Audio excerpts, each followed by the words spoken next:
படத்தோட ஸ்டார்டிங்லேயே மாலினி அப்படிங்கிற ஹீரோயினை போலீஸ் வந்து அரெஸ்ட் பண்ணி கூட்டிகிட்டு போகிறாங்க. ஃப்ளாஷ்பேக்கில் என்ன நடந்துச்சு அப்படிங்கிறத காட்டுறாங்க. மாலினி வந்து ஒரு ஹாஸ்பிட்டலில் நர்ஸாக ஒர்க் பண்ணிகிட்டு இருப்பா.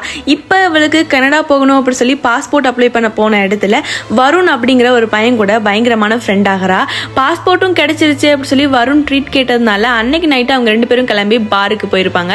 அதுலேருந்து 2 பேர்த்தோட ஃப்ரெண்ட்ஷிப் வந்து தொடர ஆரம்பிக்குது. ஃப்ரெண்ட்ஷிப் அப்படியே கொஞ்ச நாளில் காதலாகவும் மாறுது. இப்போது மாலினி இருந்துட்டு இருக்க வீட்டை அவள் காலி பண்ணும் அப்படிங்கிற ஒரு சிச்சுவேஷன் வருது. அதனால வருண் வந்து நீ என் கூடயே இருந்துக்கன்னு சொல்கிறப்ப கொஞ்ச நாளில் மாலினியுமே அங்கேருந்து வெக்கேட் பண்ணிட்டு வருண் கூடயே வந்து ஸ்டேவும் பண்ணுறா. எப்பவும் போல இவங்க ஒரு நாள் ஒரு பப்புக்கு போயிருந்தப்ப அங்கே ஒரு பையன் கூட பிரச்சனை ஆகுது. அவனை போட்டு வருண் வந்து பயங்கரமாக அடிச்சிடறான். இது பொலிட்டிக்கல் லெவலில் பெரிய பிரச்சனையாகிறதுனால வருணை வந்து ஒரு தனியாக ஒரு கெஸ்ட் ஹவுஸில் இருக்க வச்சிருப்பாங்க. வருணை இந்த சிச்சுவேஷன்ல இருந்தாலும் காப்பாற்றிடலாம் அப்படி சொல்லி மாலினி கிட்ட ஒரு சார் வந்து பேச வந்திருப்பாரு. எப்படியாச்சும் இந்த பிரச்சனையிலேருந்து காப்பாற்றிடுவாரு அப்படி சொல்லி நம்பி தான் இவளுமே அவர்கிட்ட பேசியிருப்பா. ஆனா அவரு மாலினி கிட்ட அந்த இடத்துலயே தப்பா நடந்துக்கிறாரு.